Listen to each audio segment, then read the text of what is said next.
Welcome everyone to another top 10. I'm old school gamer 1971. Millie, Lloyd, everyone, hope you're all having a great day. Before we begin, if you enjoy this video, please like, comment and share. Check out my channel and subscribe. It helps the channel grow and puts a big old smile on this old face. Today's top 10 is 10 fun things to do in an open world game.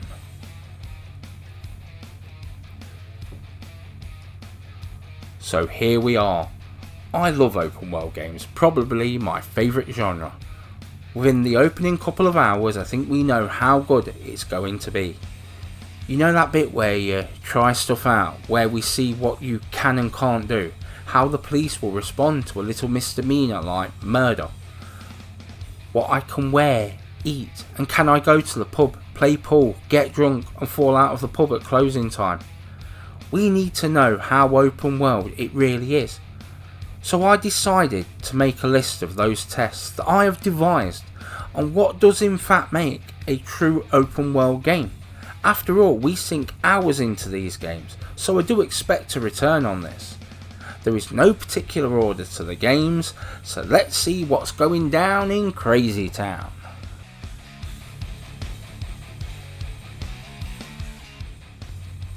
My number 10, mounting a pavement and seeing how quick the wanted level goes up. This is almost a gimme. We get into a car, it doesn't matter how good or how fast, and we are gunning for those pedestrians. We need to know that if we're doing a mission and accidentally mount the pavement, what can we expect to happen? At the same time, why not check out to see what is sent after us and at what level? Now at no point am I enjoying this, oh no, this is being done in the name of science. The insane grin is just a byproduct. I think I have done this in every open world game since Grand Theft Auto 3, hence why I'm doing this on Grand Theft Auto 3. Even in games without cars, I have to cause a ruckus and try those lawmen out. Bonus points if you escape in the same vehicle you ran over the original pedestrians in.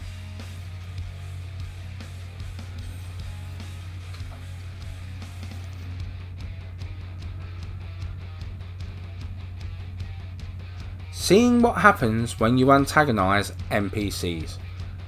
So we are basically poking a spider with a long stick. I like to work my way up the food chain.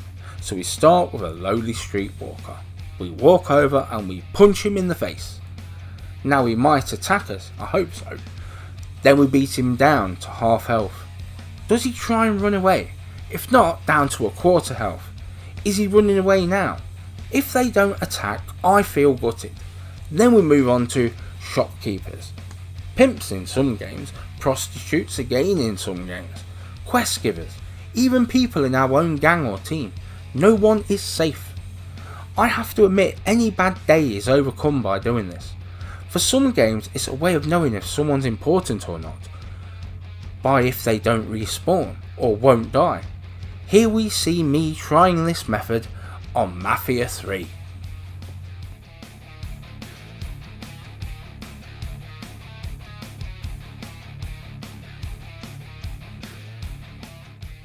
Number 8. Can I get a parachute or jump or ramp jump off something, fly into the air and for bonus points land on someone from height, and it doesn't matter if I die. This to me is the mark of a great open world game. Even better if you can dress up as a cowboy or a clown or something like that. Sometimes a game is about shooting people. Sometimes it's about running over pedestrians. Occasionally it's about doing a mission from the game. And sometimes it's about jumping out of a plane in your underpants, screaming yippee-ki-yay you muddy funster, bringing back the green afro for the white man. I should be able to do crazy stuff like this. Here I am. I've been attempting a skydive to glory in an enemy base in Far Cry 5. After all, these games are supposed to be fun, and fun means anything goes.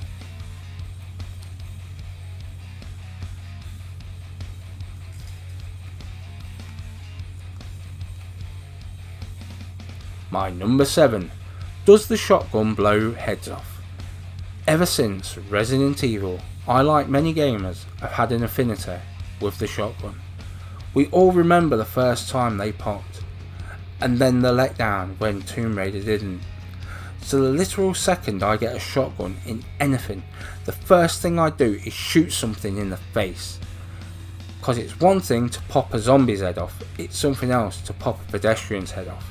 Major bonus points for this bad boy. To me, this is when a game gets serious, when they're not scared to show some of the old claret, when a bit of gore is not a bad thing. So which game did I pick to try this? I'm going with Grand Theft Auto 5. Now I'm not sure of how this will go. Right now I'm either very happy or very sad. I'm hoping for the Pringles ending. Grand Theft Auto 5. No! Far Cry 5. No!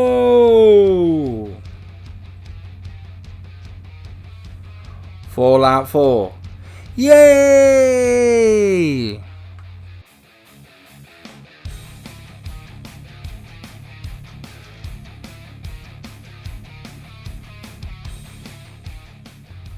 Number 6. About an hour into the game does my loadout wreak havoc. So we get to that hour mark, and now is the time to assess what we have picked up, earned or purchased. So we have to save the game and go on a one-man rampage.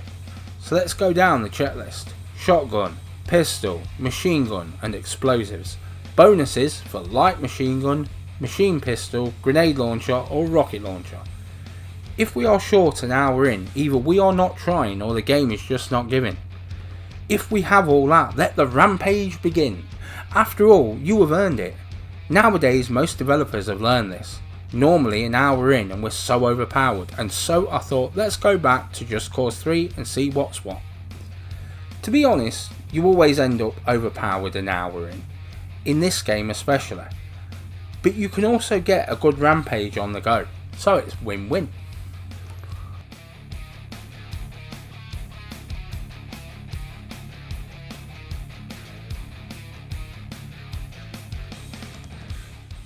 My number 5. Can I go crazy with the clothing options? And now we get to the more WTF stuff. It's one thing to dress up in a costume, it's another to put on a mask, yet another to cross dress with a matching handbag. But the ultimate is to wear an adult romper suit in a zombie apocalypse, armed with a baseball bat with nails through it. Dead Rising 2 gives you all of these options and so much more. Sometimes it's about what you are wearing, especially when it comes down to 2-player. This probably has more options than most, and the games that don't have these options normally do take themselves well too seriously. Fortunately we have this game. We need more games like this and Saints Row for our crazy get-ups. Open world should mean freedom and fun, just like what is on show here. Check out that Kung Fu tracksuit.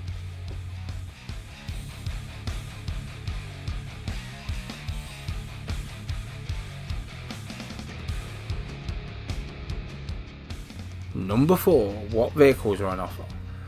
So we have our weapons, we're dressed to impress, so how are we rolling into town? Doesn't matter whether we own it, can spawn it or just plain go out and steal it.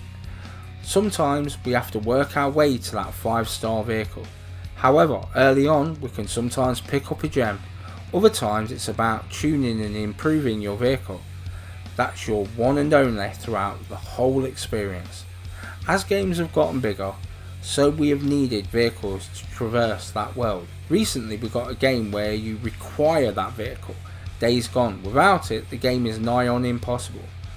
As we get into next generation, the worlds get bigger and better, so more games will require vehicles. Sometimes it's a car, a horse, a motorbike or power armor. My choice here could have only really been one. Mad Max. Enough said.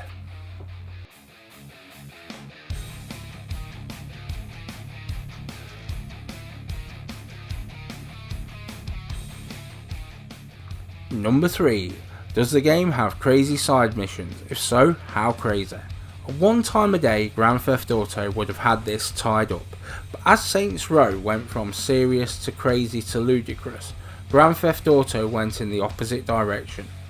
Most open world games do have the odd crazy mission. Other games thrive on them. In fact, some games go as far you near enough have to lock the door before starting up the game. This is not a bad thing. This is more laughable than anything else. Some may consider these games as exploitative. I see them as fun games that they were meant to be. So here is my choice, Saints Row 4. Whether it's a bondage chariot race, Professor Genki's telekinetic game show, ragdolling yourself into traffic, or doing people's side missions to seduce them on the main ship, Saints Row 4 has it all. This is as fun as it looks, and certainly, I hope, for Saints Row 5.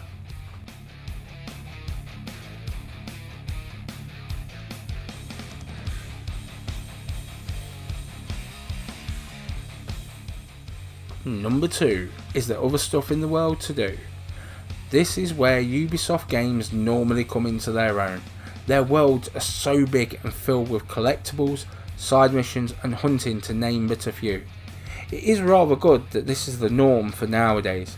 It's okay having a big and beautiful world as your playground, but if you have nothing to do in it, it's going to fail abysmally.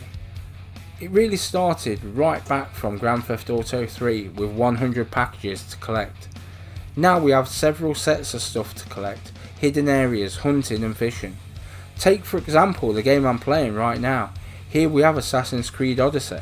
We have tombs, hunting, mythical creatures and Enigmata Ostraka, the collectibles, spread throughout the entire map, some of which are well hidden, but I guess we always have YouTube for that.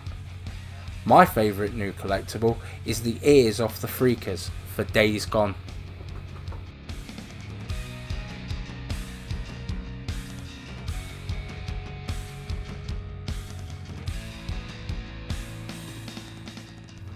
Number 1. If I get in a car with passengers, do they get out of the car when I steal it? The first time I realised this was a thing. It all started with Grand Theft Auto 3. You know, with like ferrying people in a taxi, you didn't have to take them to their location.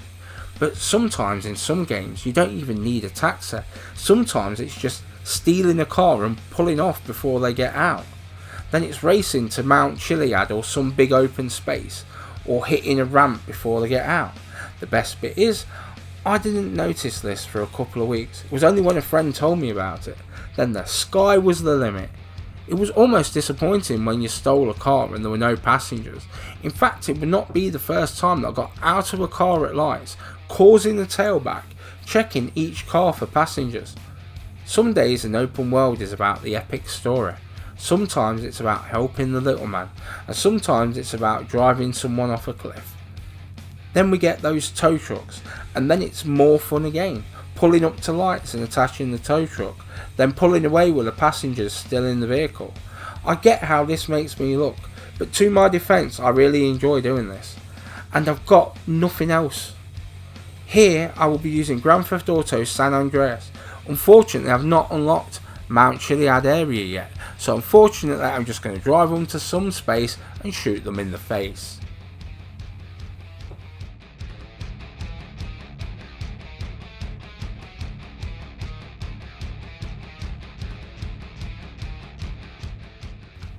And it is done. Hope you all enjoyed this top 10. There is plenty more content like this on my channel. Check it out, and if you would, spread the word. Enjoy your day, one and all. Old School Gamer 1971, signing off.